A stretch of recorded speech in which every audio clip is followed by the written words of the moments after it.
Business can be a lonely game, but it doesn't have to be. Welcome to Boutique Chat, where we explore community over competition and how to scale your company with the balance and the happiness that we all seek. We'll hear from product-based businesses of all types, retailers, e-commerce, and wholesale brands, along with industry experts shaping the future of our industry. I'm your host, Ashley Alderson from the Boutique Hub, and I can't wait to chat.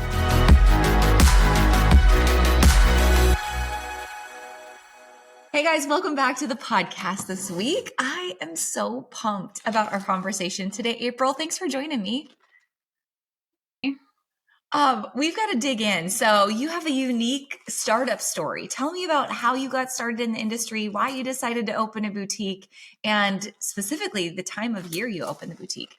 Sure. So my husband and I go on a Sunday walk every Sunday together, and we dream and talk about whatever. And we had actually been kind of through a hard time. And my husband was like, I want to do something different. And it was just kind of a tumultuous time. And this was actually probably March of 2019. And so we're going for a walk and we're just dreaming. He's like, let's open a business. Cause I'm always down for opening a business. I am that person. I've had like a cupcake business and all the things. So he was like, what about a nail salon? And I was like, no, I don't want to do it. I'm not interested. And I was like, well, what about like a tanning salon or clothing or something? So we were just bouncing around ideas. But here's the thing. If you throw me an idea, I'm probably going to run with it. So I immediately started looking for rental properties in our downtown because I love a downtown. Yeah. I love downtown. So found a couple of spots, but I found this one spot and I went and looked at it. It had the sign for lease, but it also had people still in there. So I knocked on the door and it was a church. Actually, they were using it as a church. They let me come in and look, and I want to see if I can be as PC as possible. But I was like, oh my gosh, this thing will need a full renovation. Like, I cannot sell clothes in here. But I was like, knowing me and Matt, this is the one we're going to rent because it's going to need all the work, but we're going to make it beautiful, right? Of course, it was the one that we needed. And so we rented it in May of 2019. My husband is an engineer. I was a high school science teacher, and we continued to work our Monday through Friday jobs. And then on Saturday and Sunday, every weekend, we went into the shop and we did demolition. We did all the remodel except for electric and plumbing, and then roll around. It took us a long time. It did. So roll around like March of 2020, and we're ready to have like our final inspection, right? Everybody knows, okay, what's going on March of 2020. And once again, I'm an Enneagram 8. I'm a challenger. And I'm like, the government shall not shut me down. But the government shut everybody down, right? Okay, so I got my final inspection. I got my CO to open up, but we couldn't do anything. Yeah. So I think it was like May 1st, the governor of Texas said we could all go back to work. So we opened May 2nd. And I hardly had any inventory. I don't know. Maybe I had $10,000 wholesale. I don't know, somewhere around that. Because I was not tracking numbers in the beginning. I wasn't tracking anything. And here's the thing. That money was rolling in. I didn't have to do anything. I didn't do emails. I did not have an Instagram. I barely functioned on Facebook. I had either a page or a group. I still couldn't tell you which one it was because my girlfriend, Adrian, was like, you need to have this other one. And I'm like, no, I don't. So just the money flowed. And it was a beautiful time.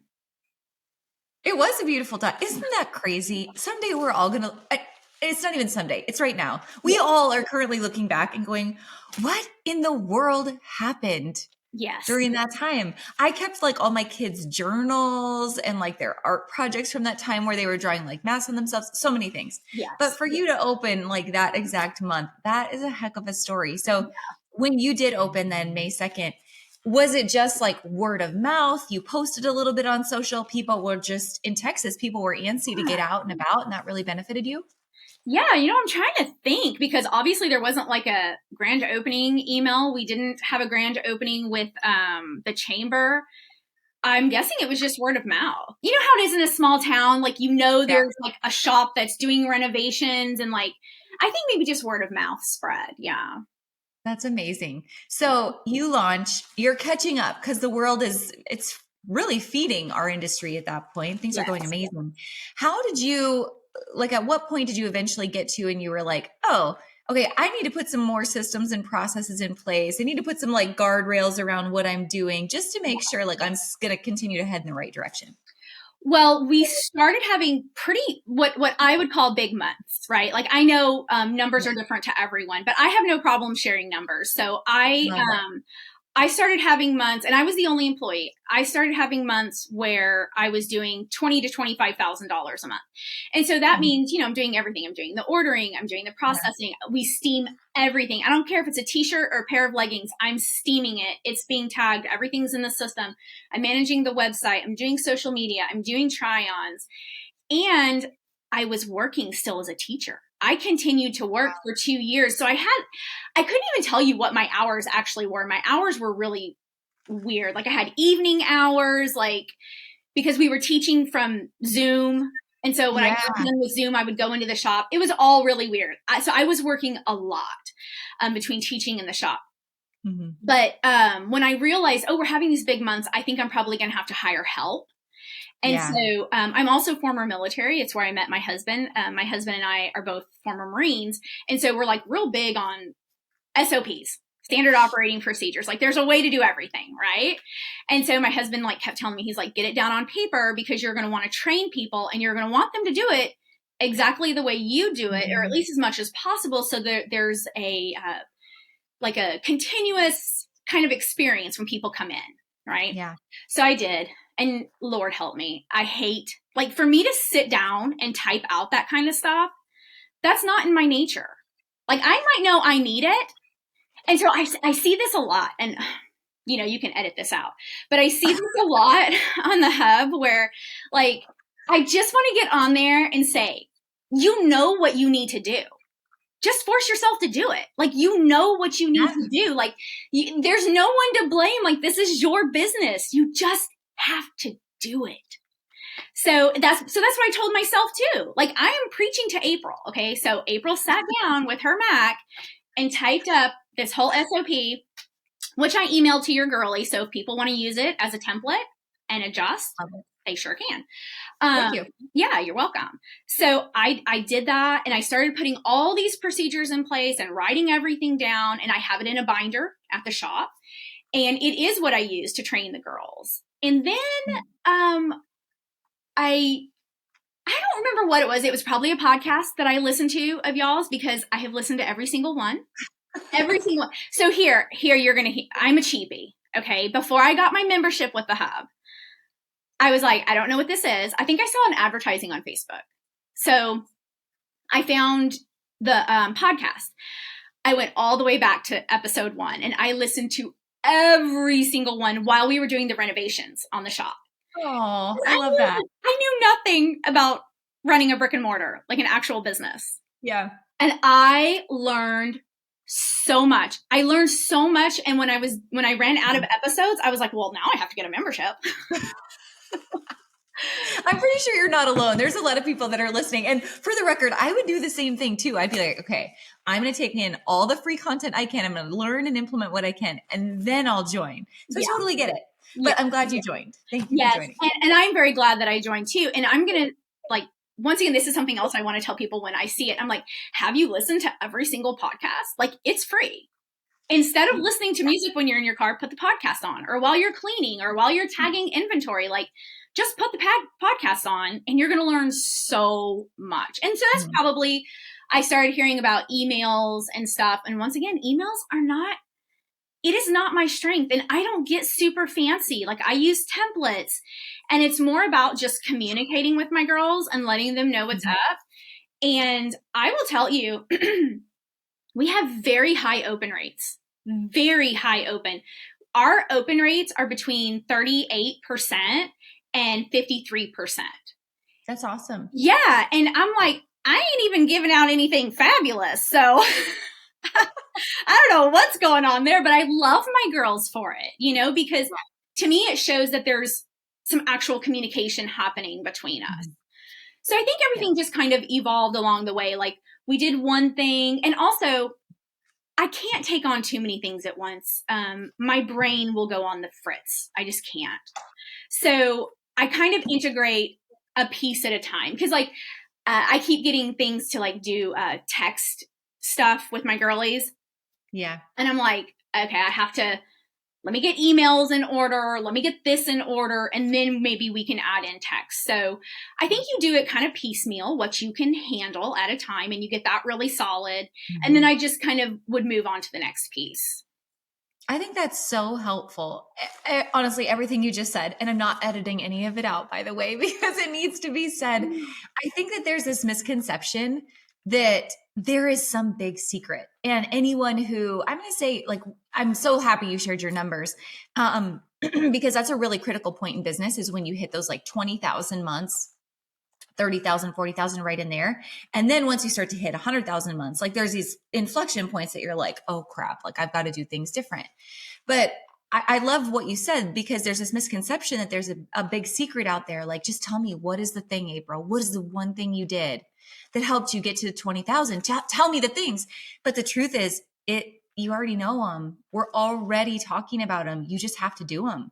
You have to build the community. You have to build the content. Your energy is so infectious. You have to connect with your customers, right? You do. And you've got to send the emails and you've got to track the numbers. Like these are things we talk about every single day, but you just have to do them and iterate on them and learn from them and continue to push forward. So thank you for all of that because we all need it. We all need that kick in the pants and that reminder for sure. Yes. Yes. So take me back. Let's talk about emails a little bit more specifically, because I know there's lots of people listening who are like, oh, April. Okay, fine. I'll start the emails, but where do I even start? How did you first dig in? Okay. So once again, I'm a huge podcaster. Okay. I only listen to music at my shop only.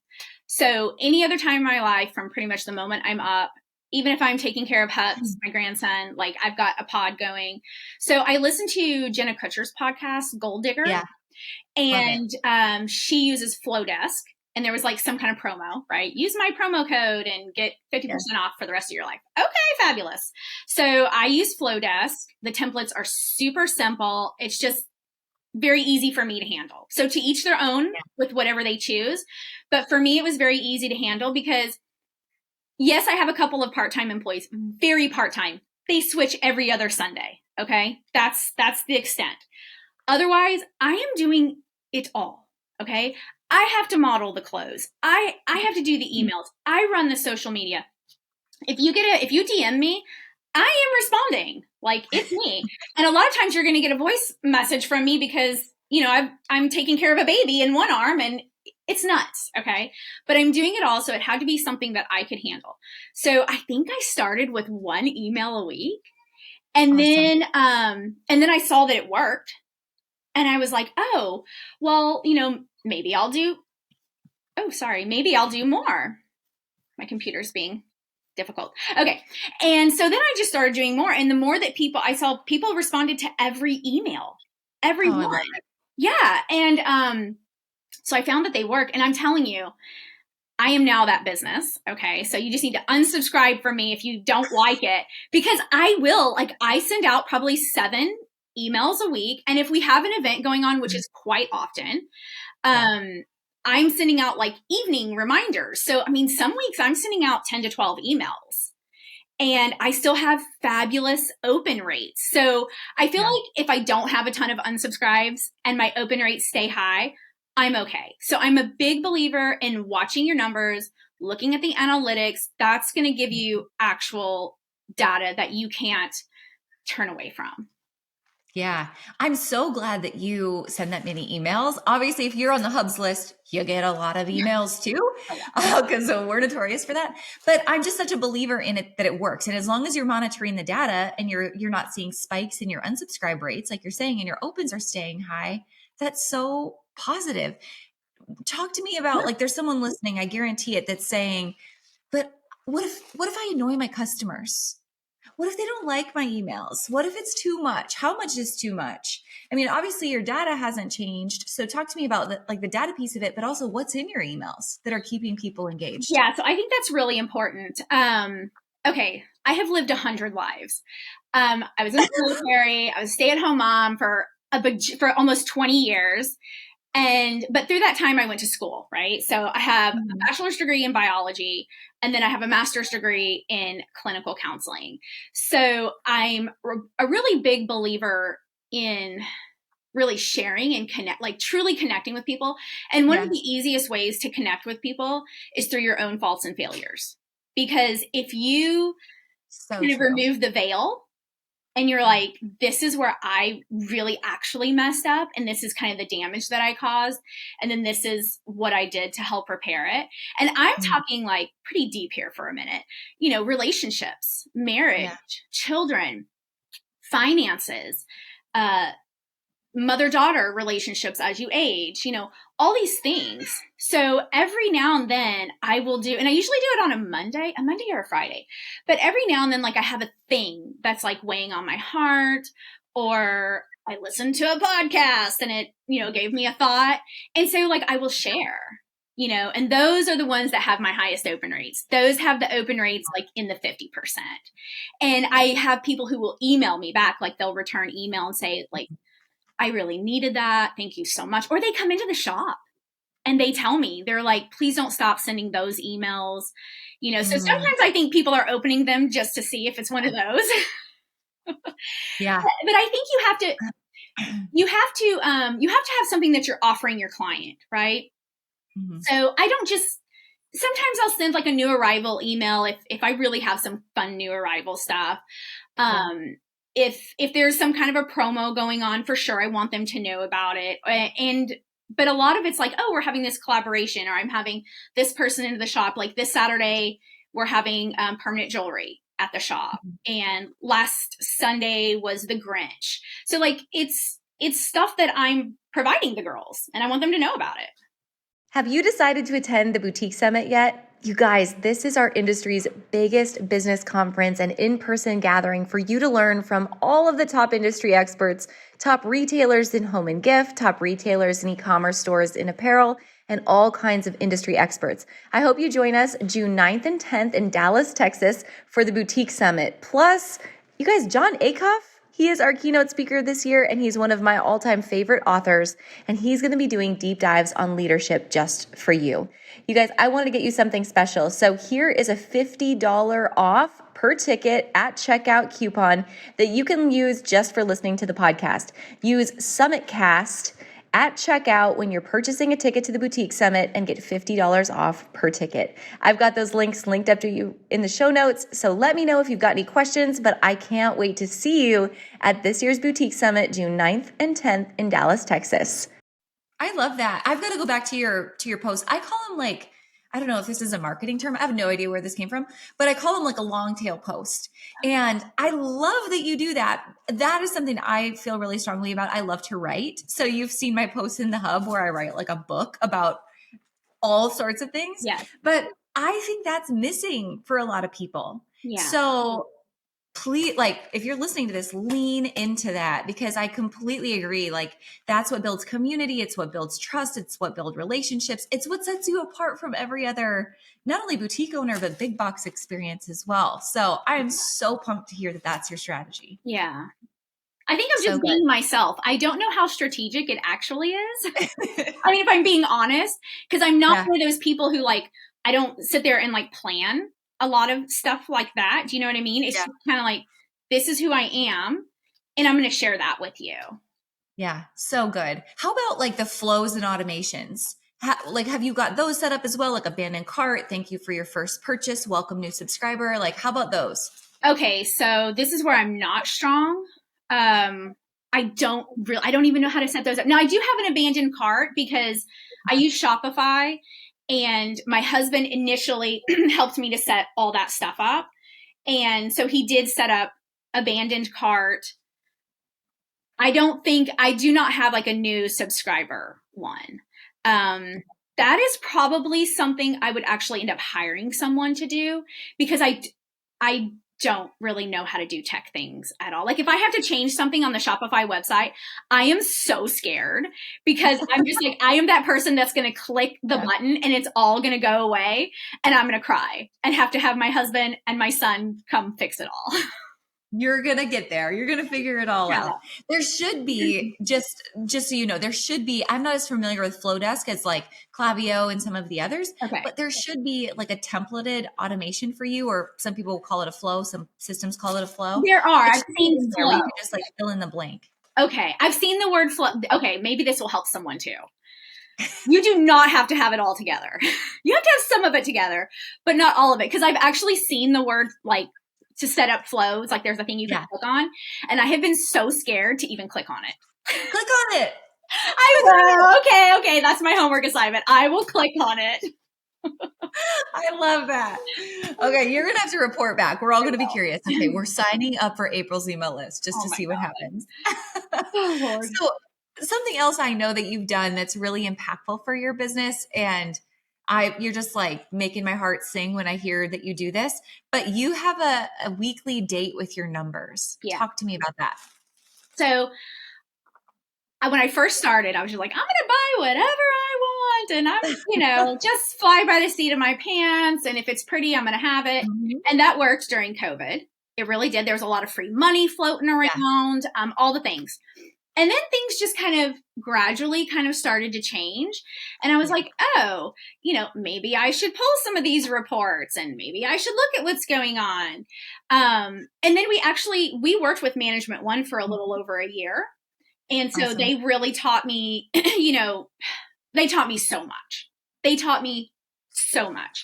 But we really this year, to be honest, we started to see, a downtick in our sales, not really large, 10 to 11%. It's fluctuated this year, down lower than last year.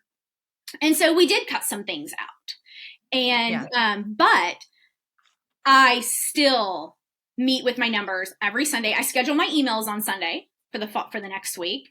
And then I do my numbers. So like I just did my numbers, Sunday, and I'll just kind of tell you the things that I look at. I have Shopify. I don't have the highest plan. I have their middle plan. Okay. So I have access to quite a few reports. And I also have the Delirious Profit app, which is so helpful, y'all. It's like $5 a month. So helpful for data. So I look at I kind of do this cross section of the highest sold, like quantity wise, my highest margins and highest dollars. And I do like my top 5. And then I see where they link up, where they cross. And then I take my top 3 of where they kind of line up and cross. And and I just do that. And then I look at that trending data over, a long period of time to see what's happening. Because when we first opened, we were known for being a dress store because I loved to wear dresses. And so I had so many, and they sold. They sold so well. And then they did not. So we have definitely seen a change in what we sell. We sell a ton of denim now, a ton of basics. My girls do not like color. Okay. They do not want any. They want neutrals. And I'm okay because when I go and look in my actual closet, I pretty much have 5 pieces that are colorful. So I'm like, and I see these boutiques on Instagram and they have the most beautiful Instagram and they're selling all this hot pink and all these smiley faces and stars. And I covet it. I'm like, oh, it's so beautiful. And, and my Instagram's like neutrals and but it's what my girls want. And it's what I wear. So it works. So, I am always checking the average order value, our top brands. Now, here's the thing about brands. I'm pretty loyal when it comes to certain brands only because they sell well, right? Mm-hmm. But if they weren't selling well, I wouldn't care. I'd drop them in a heartbeat. Mm-hmm. And also if I couldn't get access, I don't care. If I can't buy it from you, what does it matter if it sells well? I don't care. Yeah. I need product. That's how it is. And I know there's a whole, let's just call it denim gate. Like there's a whole thing right now with denim. And this is another thing. And I did make a couple of posts finally on the Hub Facebook because I was like, oh my gosh, okay, I go to market. I go to market at least 3 times a year in Dallas. And yes, I am close to Dallas, but spend the money. Go. You have to. Which we could talk about that in a hot minute too, because I've gone to Dallas market with my grandson when he was like 8 months old, 7, 8 months old. And like, it was almost the end of my life. Okay. But like, no matter how hard it is, get to market. So the whole thing with denim, like, we do Vervet and Hidden, but I've tried other denim, Can. I've tried so many, right? Because you have to know, like, and you have to go to market and you have to see the quality. It's really important, I think, to put it on the body too. Sometimes if you're really nice, they will let you put a pair on. So, or they'll put them on their little girlies who are there, right? So do not get so attached to one vendor that your business goes under. And here's the thing. How do I word this properly? My girlies want what I want, right? If I say this denim is fabulous and I wear it all the time, then they're like, oh yeah, like every time I go into the shop, I see her in that denim. Or every time she's out with her family, she's in that denim. Like, your girlies are going to like what you serve to them. So you might be the bottleneck of your business. If you will only wear one brand because of X, Y, Z, girl, expand your horizons and expand your business, because you have to have product to sell. And there are so many denim brands. Yeah. So many good ones. So anyways, there's a little soapbox there. But so I look at we're ending the podcast right now because that was a great soapbox.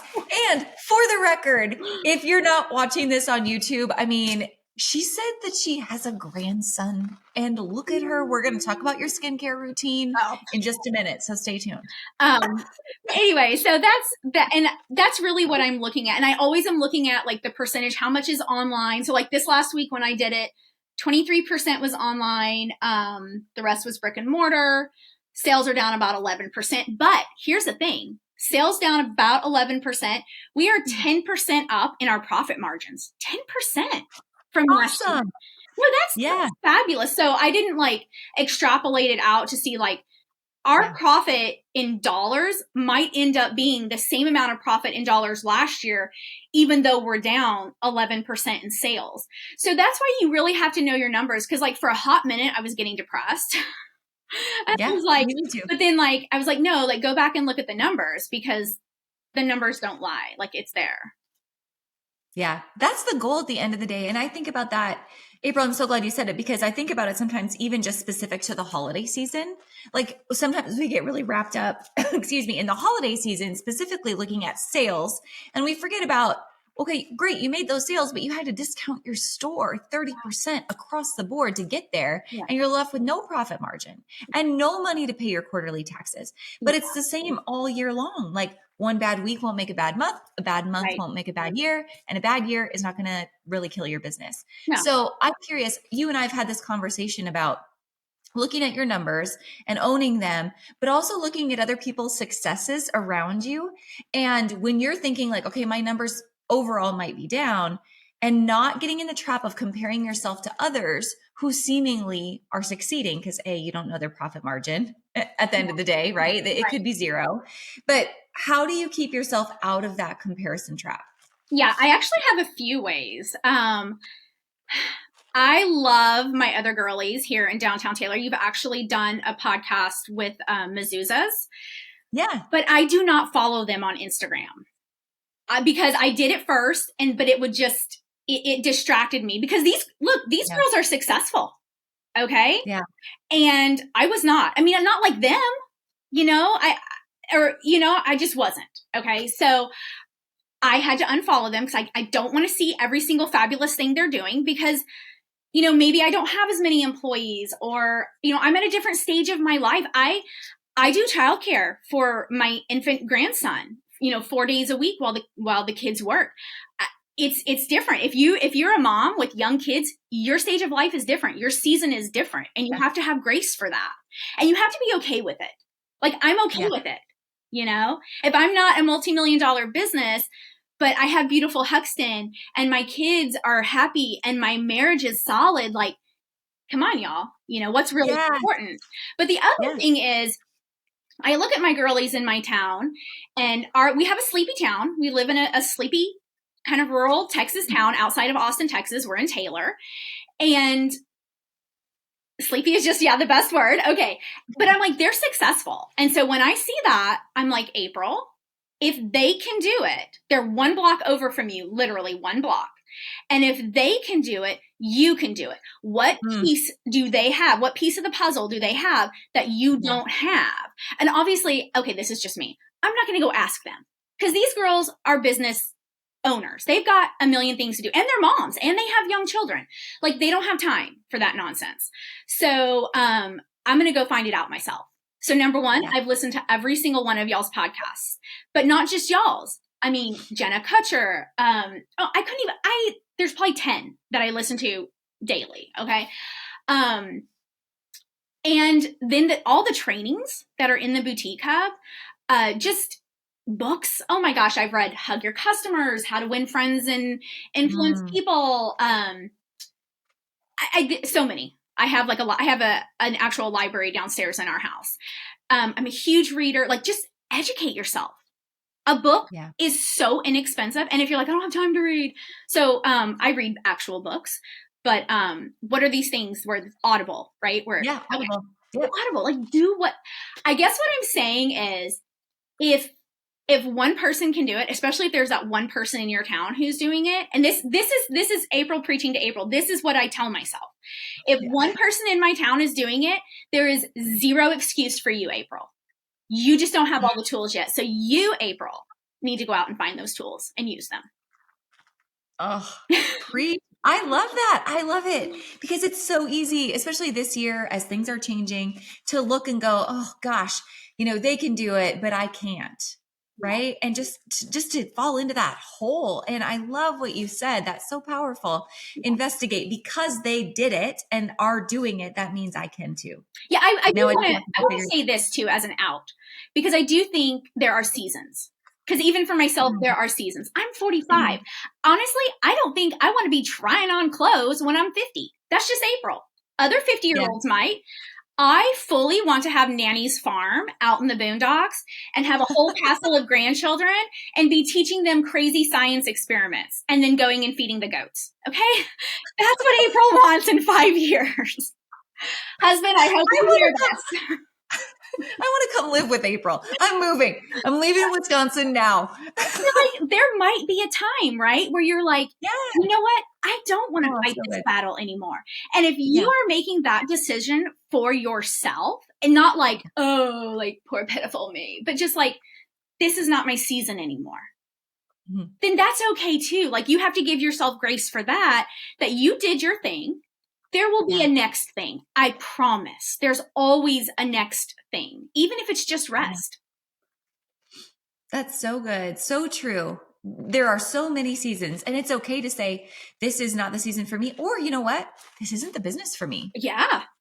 Yes. There is no shame in that. No, you didn't fail. There is no, what are other people going to think? It's, what's the life I want to live? And how do I define success on my own terms? Other people are going to think about you for about 3 seconds. They're going to like if I were to close down the lighthouse, they'd be like, oh, the lighthouse is closed down. And then the next Instagram post would pop up and they'd buy something. Like, they would think about me for 3 seconds. It's okay. It's the world we live in. Don't worry about what other people think about you, darling. It's not worth it. Oh. So good. April, this has been incredible. I have loved this conversation so much. It's absolutely flown by for us. So I've got to ask you this question. And usually when I get to ask this question, I'm like, okay, fast forward, 20 years and you're sitting on the front porch, right, with your family.